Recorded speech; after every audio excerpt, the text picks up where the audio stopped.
My friends, according to the gospel records, the only thing that Jesus' disciples asked him specifically to teach them was how to pray. I find that striking. They didn't request the secrets of working miracles or the art of parable telling. The disciples' main interest was in prayer. It could be that the prominence of prayer in Jesus' own personal life was so overwhelming a lesson that its priority was something they could not miss.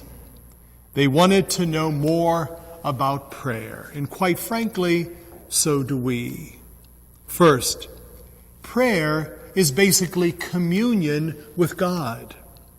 Our gospel today offers the model prayer, or what we call the Lord's Prayer, in response to the disciples' request.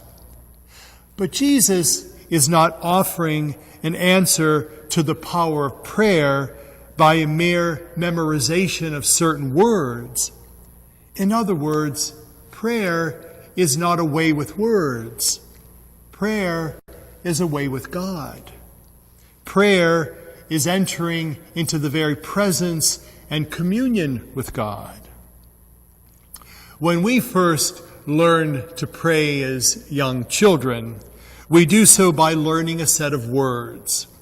But later on, as we got older, we learned to say our own words to God in prayer.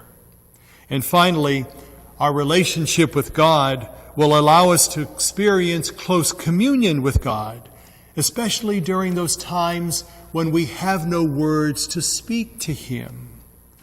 You know, the words of prayer are very important, but remember that the words are meant to bring us in closer union and communion with God.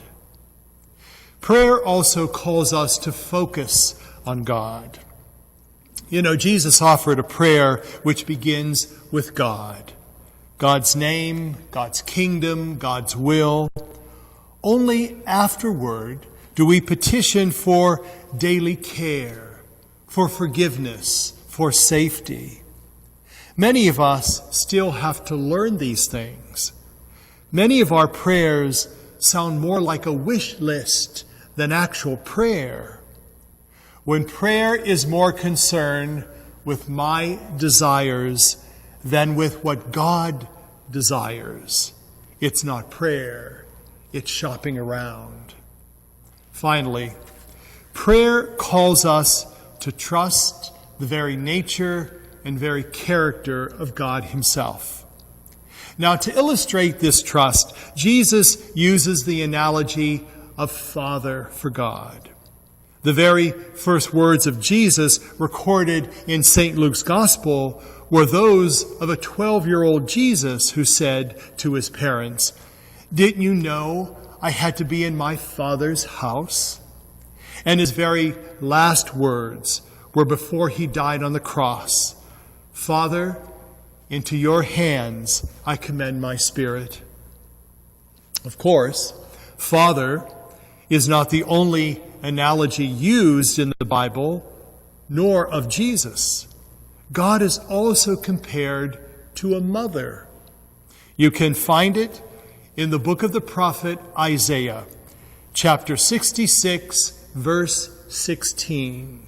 There God says, "As a mother comforts her child, so will I comfort you." In other places, God is compared to a shepherd or a king.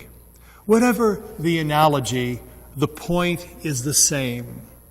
Trust the heart and nature and character of God to provide and care for you. How do you think of God's heart to you? What is the picture of God's character and nature that we carry in our hearts?